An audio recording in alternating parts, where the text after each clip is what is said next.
ব্রত বা উপোসের দিনে অন্য কিছু খেতে মন চাইলে সাবুদানার এই রেসিপিটা ট্রাই করে দেখতে পারেন। সাবুদানার অনেক রেসিপি তো খেয়েছেন, কিন্তু এই রেসিপিটা যদি একবার বানান বারবার মনে হবে এই রেসিপিটাই বানিয়ে দেখি। শুধু ব্রত উপোসের দিনে নয়, অন্য দিনেও আপনার মনে হবে ব্রেকফাস্টে বা ডিনারে এই রেসিপিটা বানাই, এতটাই খেতে ভালো লাগে।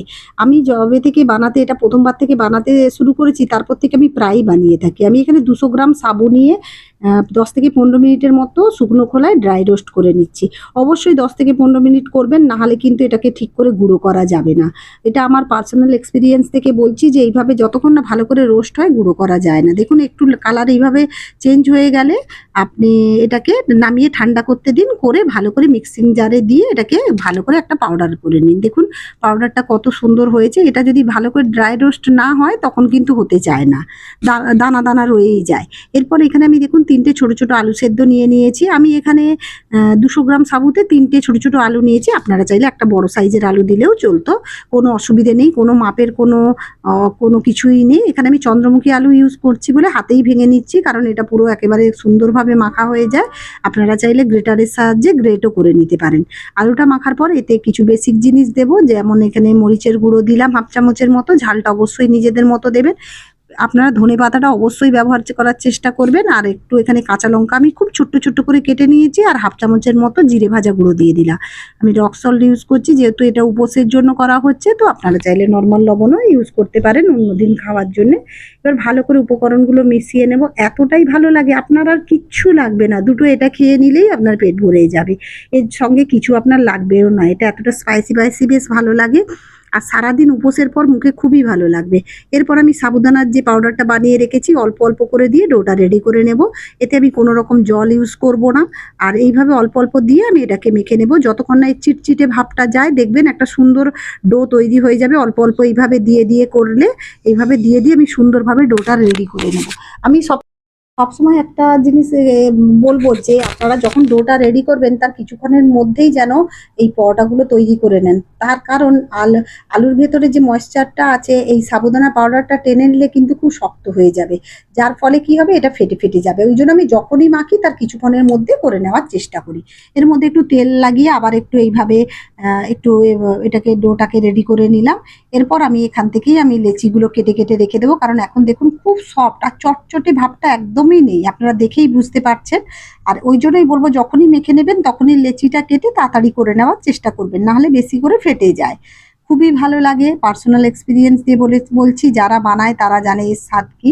সারাদিন উপোসের পর যখন খুব বেশি মিষ্টি মিষ্টি কিছু খেতে ইচ্ছে করে না, তখন কিন্তু এই জিনিসটা বানিয়ে খেতে দেখতে পারেন। যে কোনো উপোসে আমার মনে হয় এটা কোনো অসুবিধে করবে না, কারণ এমন কিছু ইনগ্রিডিয়েন্টস এর মধ্যে নেই, আমার মনে হয় কোনো অসুবিধে না হওয়ারই কথা। ঢাকা দিয়ে এদিকটাও রেডি করে নিলাম, বেলুন চাকিটা নিয়ে নিলাম, অল্প একটু সাবুদানা পাউডার ছড়িয়ে এটাকে আমি হালকা হালকা করে বেলে নেব। দেখুন একটু যদি চাপ দিয়ে হালকা হালকা করে ধৈর্য ধরে বেলেন, তাহলে কিন্তু আমি 2 রকম ট্রিক আপনাদেরকে দেখাবো। দেখুন প্রথমটা বেলে নিচ্ছি, এগুলো বেশি ফেটেই যায়, আর বেশিক্ষণ রেখে দিলে এইভাবে ফেটে যায় বলেই আমি আপনাদেরকে করতে বারণ করছি। দেখুন আস্তে আস্তে এইভাবে যদি বেলেন, দেখুন খুব একটা অসুবিধে হচ্ছে না, গোল গোল মোটামুটি গোল হচ্ছেই। আর যদি এটাকে আরো ভালো রাউন্ড শেপ দিতে চান, তাহলে আর একটা ট্রিক আপনাদেরকে দেখাচ্ছি। আমি আবার একটা লেচি নিয়ে নিচ্ছি, নিয়ে বেলে নিচ্ছি।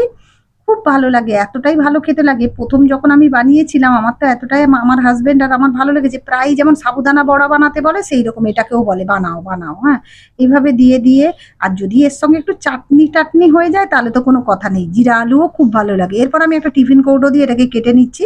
আপনাদের পরোটাটার সাইজ যেরকম হবে সেই হিসাবে একটা কন্টেনার বা কিছু দিয়ে বা কোনো কাটার কিছু দিয়ে এভাবে কেটে নেবে, তাহলে সাইডটা পুরো গোল হয়ে যাবে। প্রথমে তাওয়াটা বসিয়ে আমি যেটা হাতে বেলেছিলাম দিয়ে দিলাম। দেখুন খুব একটা রাউন্ড খারাপ হয়নি, খুব ভালোভাবে এবার সেঁকে নেবো। এতটাই সুন্দর খেতে লাগে, বেশ মুচমুচে হয়ে যায়, ভালো লাগে খেতে। একবার বানিয়ে দেখুন, পার্সোনাল এক্সপিরিয়েন্স দিয়ে বলছি খুব ভালো লাগবে, কথা দিচ্ছি ফেল হবেন না। যারা বানায় তারা জানে এর স্বাদ কি। অল্প অল্প করে ঘি দিয়ে এটাকে আমি ভালো করে ভেজে নেব। আর প্রথম ভালো করে একটু সেঁকে নিলে কি হয়, বেশি ঘিও লাগে না, আর ভাজতে দেখুন ফুলেও উঠছে কিরকম বোঝাই যাচ্ছে। এইভাবে ভালো করে ভেজে নেব, কিছু বেশ সফটও থাকবে, বাইরেটা বেশ মুচমুচো করবে, খেতে ভেঙে ভেঙে খেতে খুবই ভালো লাগে। এর সঙ্গে কিছুই লাগে না। আর যদি একটু জিরে আলু হয় খুবই ভালো লাগে, ধনেপাতা যদি দরকার হয়। আমার তো কিছুই লাগে না, আমরা তো এমনি এমনিই বসে বসে খেয়ে নিই। দেখুন প্রথমটা ভাজা হয়ে গেল, তুলে নিলাম। এরপরে আমি যেটা রাউন্ড করে কেটে রেখেছিলাম সেটাও দিয়ে দিলাম। এইভাবে আপনারা কোনো কৌটো দিয়ে বা কোনো টিফিন কৌটো দিয়ে, বাটি দিয়ে এইভাবে গোল গোল করে বেলে কেটে নিতেও পারেন। আর নাহলে ওভাবে হাতে বেলে নিতেও পারেন। দেখুন পাতলা পাতলাও হয়েছে। আর এরপরে অল্প অল্প করে ঘি দিয়ে আমি এটাকে ভেজে নিচ্ছি। বেশ ভালো করে ভেজে নেবেন, বাইরেটা বেশ মুচমুচে হয়ে যাবে। তো খুবই ভালো লাগবে। তো একবার আমার কথা মতো বানিয়ে দেখুন। যারা বানান তারা অবশ্যই কমেন্ট করে জানাবেন আপনাদের এক্সপেরিয়েন্স। তো দেখুন এইভাবে গোল্ডেন করে ভেজে নিলাম। তো কেমন লাগলো আমার এই ব্রত বা উপোসে খাওয়া সাবুর পরোটা? যদি ভালো লেগে থাকে অবশ্যই কমেন্ট করে জানাবেন, পারলে একটা লাইক দিয়ে দেবেন। তবে আর একটা কথা বলবো, গরম গরম খেতে বেশি ভালো লাগে, ঠান্ডা হলে কিন্তু একটু দাঁতে জড়ায়। চলুন তাহলে খেয়ে নেওয়া যাক। অবশ্যই কমেন্ট করে জানাবেন কেমন লাগলো।